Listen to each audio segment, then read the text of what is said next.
Baiklah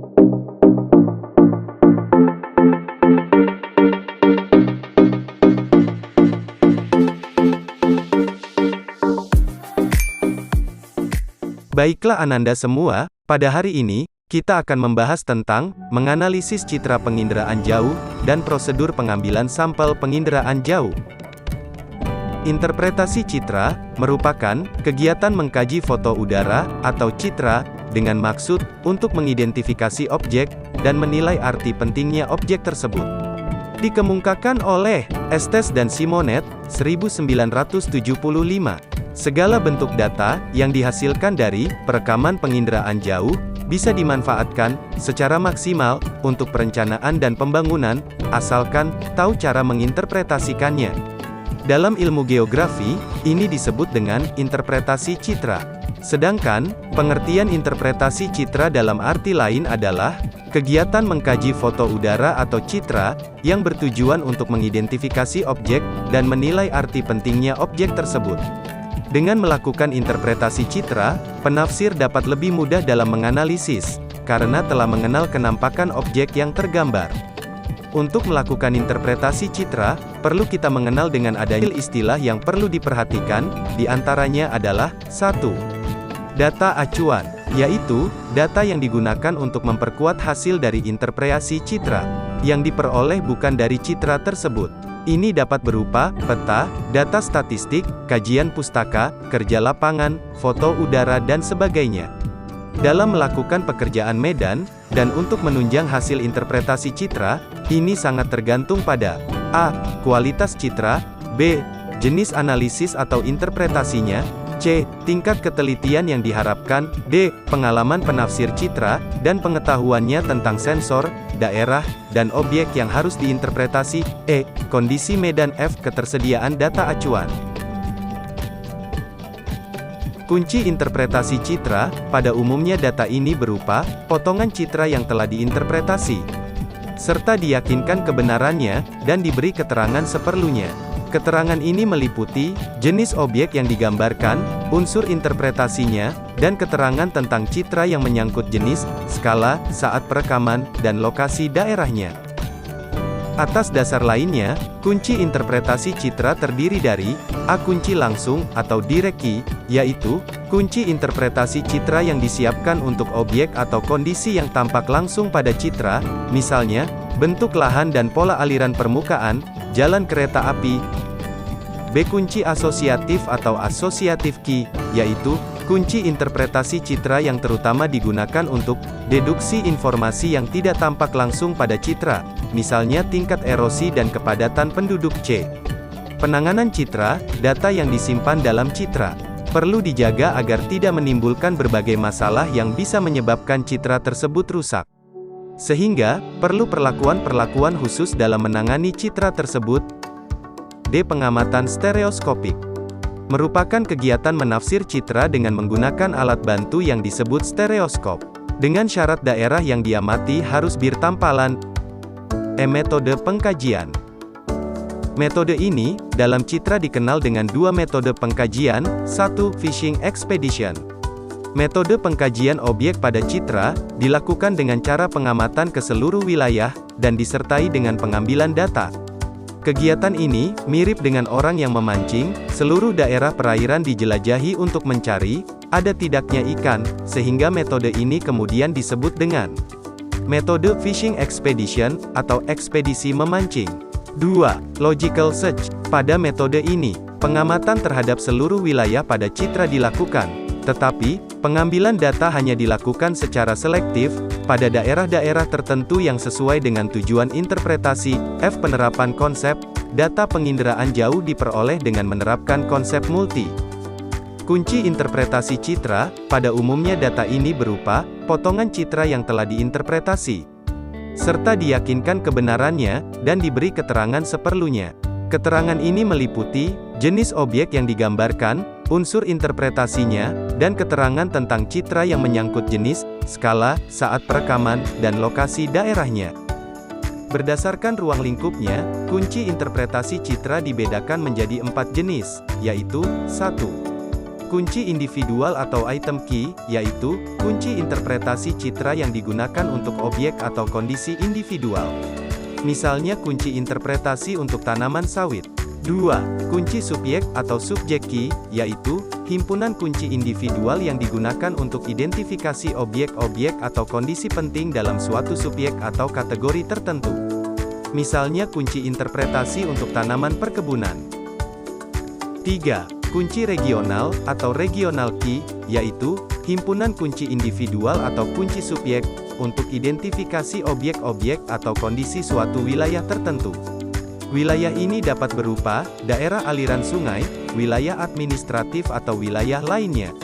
4. Kunci analog atau unlock key ialah kunci subjek atau kunci regional untuk daerah yang terjangkau secara terestrial, tetapi dipersiapkan untuk daerah lain yang tak terjangkau secara terestrial. Misalnya, digunakan kunci interpretasi hutan Sumatera untuk interpretasi hutan di Pulau Jawa. Mengutip buku Ensiklopedia Geografi Penginderaan Jauh oleh Nur Fitriana Sari, 2014, terdapat 3 tahapan yang dilakukan dalam proses interpretasi citra, yaitu 1. Deteksi. Tahapan deteksi merupakan kegiatan pengamatan suatu objek dalam hasil rekaman citra. Di tahap inilah, ditentukan ada atau tidaknya suatu objek. Misalnya, di dalam sungai terdapat objek bukan air.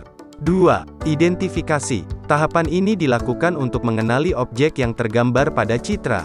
Objek ini dapat dikenali berdasarkan ciri yang terekam oleh sensor menggunakan alat stereoskop. Contohnya, berdasarkan bentuk, ukuran, dan letaknya, objek bukan air yang terdapat pada sungai terdeteksi sebagai gosong sungai. 3. Analisis. Tahap analisis ini memiliki kaitan dengan proses keterangan lebih lanjut. Misalnya, pengumpulan keterangan dilakukan dengan mengamati kenampakan objek secara lebih detail. Dengan demikian, dapat disimpulkan bahwa gosong sungai yang telah dideteksi dimanfaatkan untuk menanam padi. Berikutnya adalah unsur interpretasi citra. Ada 8 unsur citra yang perlu dikenali sebelum menyimpulkan jenis objek yang terekam dalam citra satelit. Tujuannya agar penafsir tidak salah mengambil kesimpulan terkait dengan gambar objek dalam citra. 1. Rona atau warna. Rona adalah tingkat kegelapan atau kecerahan objek pada citra. Sedangkan, warna merupakan wujud yang terlihat atau tampak oleh mata dengan spektrum yang sempit. Melalui warna, penafsir dapat memperkirakan jenis objek yang tergambar dalam citra satelit. 2. Ukuran. Meliputi dimensi panjang, luas, tinggi, kemiringan, dan volume objek. Ukuran berfungsi untuk membantu memisahkan objek-objek tertentu yang sulit dipisahkan jika hanya menggunakan warna ataupun bentuknya. 3. Bentuk. Unsur ini memiliki kaitan yang erat dengan ciri keuangan, konfigurasi, dan batas sebuah objek. Sebagai contoh, dengan melihat bentuk objek yang terekam pada citra, penafsir bisa membedakan antara sungai dan jalan. Di mana objek sungai biasanya berbentuk kecil, memanjang, dan berkelok. Sedangkan, jalan memiliki bentuk yang memanjang dan lurus. 4. Tekstur. Tekstur dapat diartikan sebagai frekuensi perubahan warna pada sekelompok objek yang dianalisis. Tekstur biasanya dikelompokkan menjadi kasar dan halus.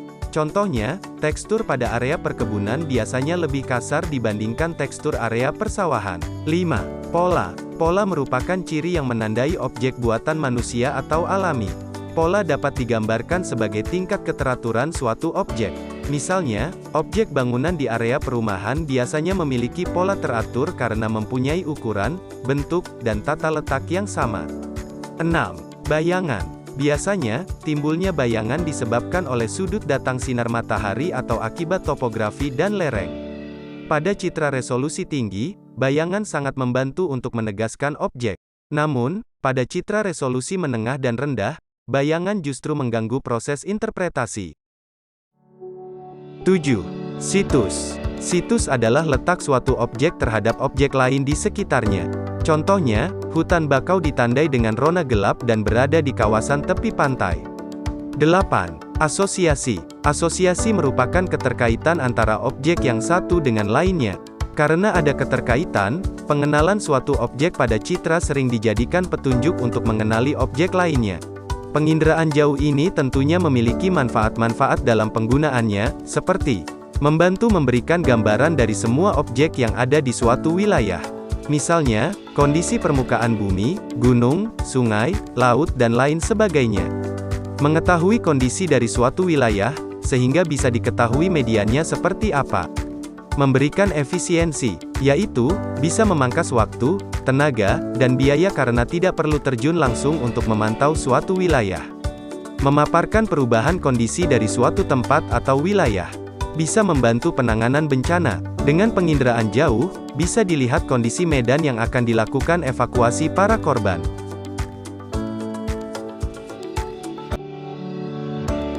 Citra satelit merupakan gambaran objek-objek yang terdapat di permukaan dan dekat permukaan bumi, yang direkam oleh sebuah satelit yang beroperasi di luar angkasa, dengan jarak ratusan kilometer di atas paras bumi. Berdasarkan sumber tenaganya, satelit dibedakan menjadi dua, yaitu satelit yang menggunakan sensor pasif dan aktif. Satelit dengan sensor pasif, menggunakan sumber tenaga eksternal atau di luar satelit sebagai sumber tenaga dalam melakukan perekaman objek-objek di permukaan dan dekat permukaan bumi, dengan sumber tenaga utama yang digunakan yakni, gelombang elektromagnetik, yang berasal dari sinar matahari. Sedangkan, satelit aktif berasal dari tenaga sensor tersebut. Sedangkan jika berdasarkan tingkat resolusi spektralnya, terdapat jenis citra satelit pankromatik, multispektral, dan hiperspektral. Citra satelit pankromatik merupakan citra satelit yang hanya terdiri dari satu band saja, biasanya merekam pada spektrum elektromagnetik cahaya tampak atau visible dalam rentang panjang gelombang yang cukup lebar, dapat meliputi gelombang merah, biru, hijau, dan sebagian inframerah dekat. Selanjutnya terdapat citra satelit multispektral. Citra satelit multispektral mempunyai lebih dari satu band. Saat ini, kebanyakan citra satelit multispektral dengan resolusi spasial sangat tinggi dan tinggi terdiri dari 4 band yang berada pada spektrum elektromagnetik, cahaya tampak atau visible dan inframerah dekat atau near infrared, sedangkan untuk citra satelit resolusi menengah dan rendah banyak yang memiliki sampai dengan belasan band. Citra satelit hiperspektral. Citra ini mempunyai jumlah saluran band yang berlebih. Dan hal tersebut sangat baik untuk analisis lebih lanjut terutamanya identifikasi sumber daya alam yang terdapat di sebuah wilayah. Contoh, data citra satelit hiperspektral yakni citra satelit Hyperion yang dihasilkan oleh satelit Earth OBSERVATION-1, EO1, dengan jumlah band mencapai 242 band, serta resolusi spasial kelas 30 meter. Berdasarkan misinya, satelit penginderaan jauh dikelompokkan menjadi dua macam yaitu, satelit cuaca dan satelit sumber daya alam. 1. Citra satelit cuaca terdiri dari TIROS-1, ATS-1, GOES, NOAA-VHRR, MODIS, DMSP. 2. Citra satelit sumber daya alam, terdiri dari resolusi rendah, yaitu, SPOT, LANDSAT, dan ASTER dan citra satelit resolusi tinggi, yaitu, IKONOS dan QICKBIRD. 3. Landsat, satelit ini memiliki 7 saluran, di mana tiap saluran menggunakan panjang gelombang tertentu. Luas liputan persin 185 km x 185 km, dengan waktu pengamatan 16 hari pada daerah yang sama. Dengan orbit 705 km. Fungsi dari satelit Landsat adalah untuk pemetaan penutupan lahan, pemetaan penggunaan lahan, pemetaan tanah, pemetaan geologi, dan pemetaan suhu permukaan laut. 4. Satelit SPOT atau disebut dengan Système pour l'Observation de la Terre. Satelit ini milik Perancis, yang mengusung pengindera HRV, SPOT 1,2, 3,4, dan HRG, SPOT-5. Satelit ini mengorbit pada ketinggian 830 km, dengan sudut inklinasi 80 derajat. 5. Satelit ASTER, atau disebut dengan Advanced Spacebound Emission and Reflectance Radiometer. Satelit ini memiliki ketinggian orbitnya 707 km, dengan sudut inklinasi 98,2 derajat. 6. Satelit QICKBIRD, merupakan satelit resolusi tinggi dengan resolusi spasial 61 cm, mengorbit pada ketinggian 450 km. Satelit ini berfungsi untuk mendukung aplikasi kekotaan, pengenalan pola permukiman, perluasan daerah terbangun, menyajikan variasi fenomena yang terkait dengan kota, dan untuk lahan pertanian, terkait dengan umur, kesehatan, dan kerapatan tanaman semusim, sehingga seringkali dipakai untuk menaksir tingkat produksi secara regional. 7. Satelit IKONOS. Satelit ini memiliki resolusi spasial tinggi, yang diluncurkan bulan September tahun 1999. Satelit ini merekam data multispektral 4 kanal pada resolusi 4 meter, ketinggian orbitnya 681 km. Citra resolusi tinggi, sangat cocok untuk analisis detil, misalnya, wilayah perkotaan tapi tidak efektif apabila digunakan untuk analisis yang bersifat regional.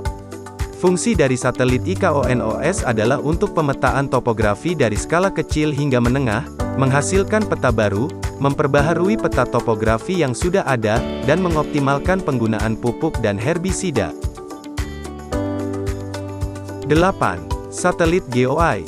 GEOEYE-1 merupakan satelit pengamat bumi yang pembuatannya disponsori oleh Google dan National Geospatial Intelligence Agency atau NGA, yang diluncurkan pada tanggal 6 September tahun 2008, dari Vandenberg Air Force Base, California, AS.